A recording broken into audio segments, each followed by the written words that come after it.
So hi guys, this I will present to you the module 2 lesson 2, which is the creating new web pages using HTML, CSS and JavaScript for dynamic websites. So we have here introduction. So web pages structure HTML mo na siya na use para mag-struct. Then sa styling is CSS. Then sa JavaScript is mo na siya mga interactivity like animation may ana. Then configuring home pages. Then then we have here the structure of web pages. So mo na siya ang foundational language for creating web pages. So define siya the structure and content of our web pages using elements such as mga headings, paragraphs, may images, links na you can add or mabutang sa imong code. Then ang mga basic structure of an HTML like doc type HTML may example HTML headings mo na siya. Then ang title, you can add title then head and body na po. Then na butang ang ma-include na ang header 1 mo na siya welcome to my website. Then paragraph, this is a sample paragraph mo na siya. Then body, then ang HTML ang HTML is mo na siya ang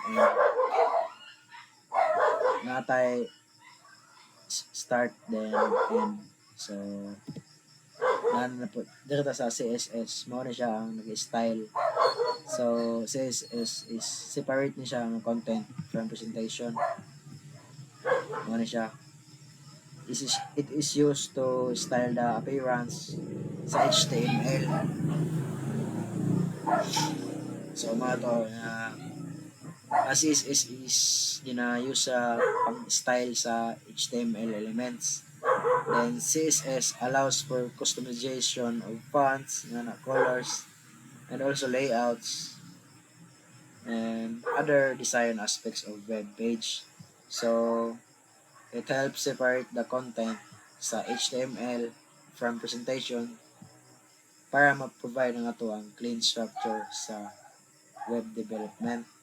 So sample yung muna siya ang CSS style siya sa body ng mga font, then color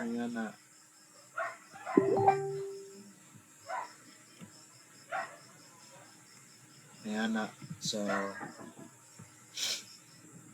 there is a CSS can be included within HTML using style tags or link externally via a separate style sheet. Then you can use a link tag so sa JavaScript lahi gyapon siya nga interface na create siya og interactive gina-manipulate niya ang HTML content for validation like mga animation, asynchronous content loading. Then ang JavaScript is ginagamit niya siya to create dynamic and interactive elements. So gina-manipulate niya ang HTML element content, then respond to user input and perform actions such as animation. Then example document that query selector header 1 then text content hello world. So muna siya asynchronous content loading siya. So muna siya guys. Then specifying a default or home page. Then the home page typically ang home page is typically the first page a user sees. So kani sa home page mo nila ang ato ang pinakauna makita kung mag-visit sa atong website. Ayan na. Then, it is of the name index. So, example ka na. Ano siya? Index.html and serve as the entry point to the website's other content. So, many web servers are configured to automatically load the index.html. So, mga siya. Example ano.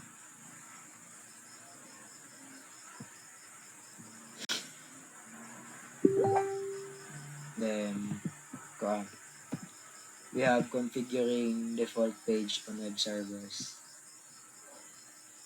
Configure default page on web servers. So, here is to ensure that the home page is correctly displayed when a user visits a website without specifying a particular page, meaning the server needs to be configured to recognize the default page. This is typically done by setting the server's default document. So, natay duha na ka server, natay Apache. So, on Apache, the maka-access of file or the server config. So, file can be used to specify the default page using the directory index directive. So, in Nix web server, so the index directive is used in the server configuration file to set the default page sa index.html. So, mga siya guys. Then, natay redirecting to a default home page. So, if a website has multiple entry points or specific subdomains, redirection techniques can be employed to send user to the desired homepage. This can be done using server-side config or JavaScript-based redirection. So, for example, window.location, href, home HTML, so mga siya. Mag-redirect siya to a default homepage. So, in conclusion, summary, HTML provides structure, then CSS, mao na siya nag-style sa content, then JavaScript adds interactivity like what I said earlier, animation, then configuring default pages. Ensure a smooth user experience. So, thank you guys. Mo lang to. Bye-bye.